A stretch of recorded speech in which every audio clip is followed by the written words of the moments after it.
या बातमीचे प्रायोजक आहेत हॉटेल बडे मियां। नियम 292 अन्वये प्रस्तावावर बोलण्यासाठी उभा आहे। साहेब, माझ्या मतदारसंघामध्ये खैराव उपसा सिंचन योजना जी मानेगावसाठी आहे त्याच्यासाठी आपल्याला मंजुरी मिळालेली आहे, परंतु त्याला निधी मिळून ते तात्काळ होणं गरजेचं आहे। गेले 30 ते 40 वर्ष झालं यासाठी लोक त्या ठिकाणी पाठपुरावा करतायत। साहेब, माझ्या मतदारसंघामध्ये कोणत्याही गावाला जायला रस्ता आज एकही चांगला नाही। रस्त्यासाठी विशेष निधी मिळावा। माढा टेंभुर्णी या करकम या मोठ्या शहराला CCTVनं सुरक्षित करावं, कारण आता आपल्या ह्याच्यामध्ये आपण गुन्हेगारीला आळा घालण्यासाठी तर साहेब गुन्हेगारीला आळा घालण्यासाठी आज आम्हाला माझ्या मतदारसंघातलं मोडलीम हे नॅशनल हायवेवरचं गाव आहे, तिथं अतिरिक्त पोलीस स्टेशन करून त्या भागाचा ताण कमी करण्यासाठी त्या पोलीस स्टेशनला प्रस्ताव आपल्याकडे आलाय सरकारकडे, तरी त्याला मंजुरी द्यावी।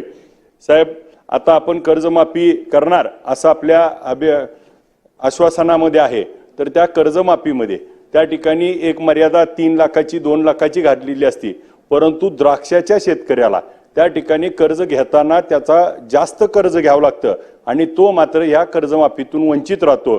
त्यामुळे कर्जमाफीमध्ये द्राक्षाच्या शेतकऱ्याची सगळी कर्जमाफी व्हावी, जेणेकरून त्याच्यावरती गेल्या कोरोना काळापासून शेतकरी अडचणीत आलाय द्राक्षाचा।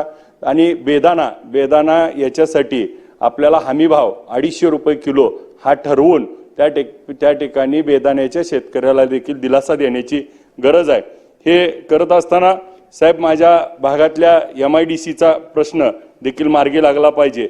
माझ्या मतदारसंघातील म्हाळुंग श्रीपूर नगर परिषद आहे, त्या नगर परिषदेला नगर परिषदेची बिल्डिंग बांधण्यासाठी निधी उपलब्ध झालाय, परंतु त्याच्यासाठी जागा नाही।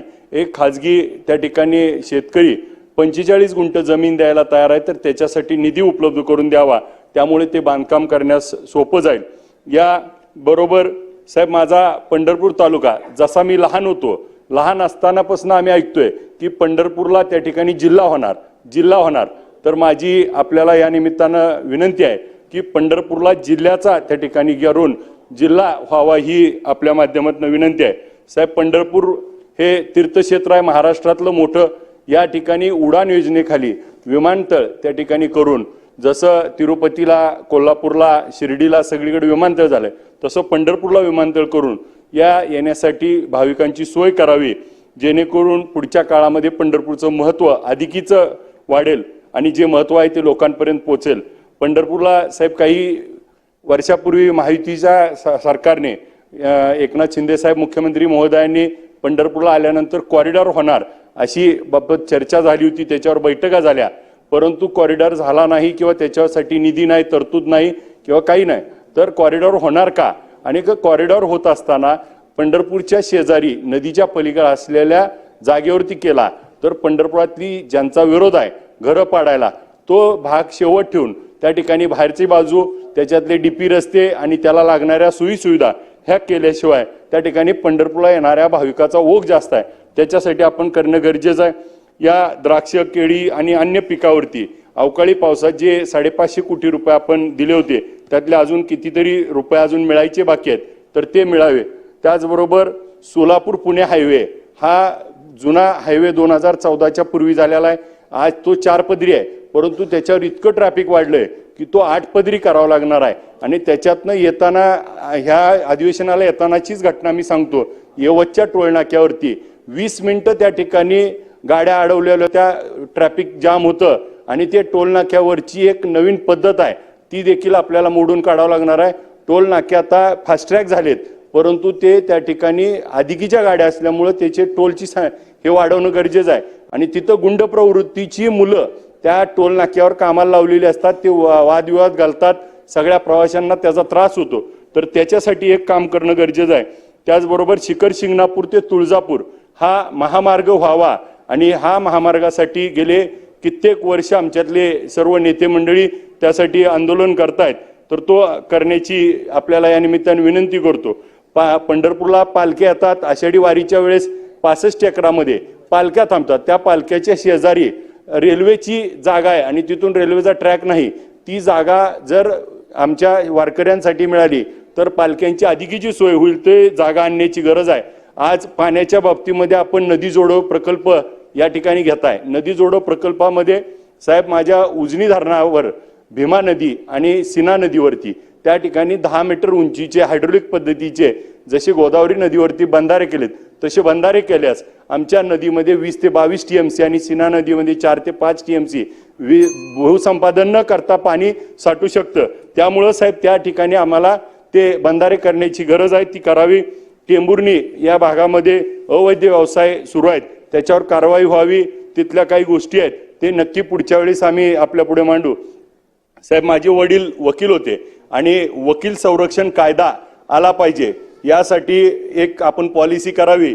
आणि जे आता वकील नवीन होत आहेत त्या वकिलांना पहिल्या 2-3 वर्ष त्या ठिकाणी प्रॅक्टिस चालत नाही, तर एक ठराविक मानधन देऊन त्यांना देखील एक आपण दिलासा देण्याचं काम करावं.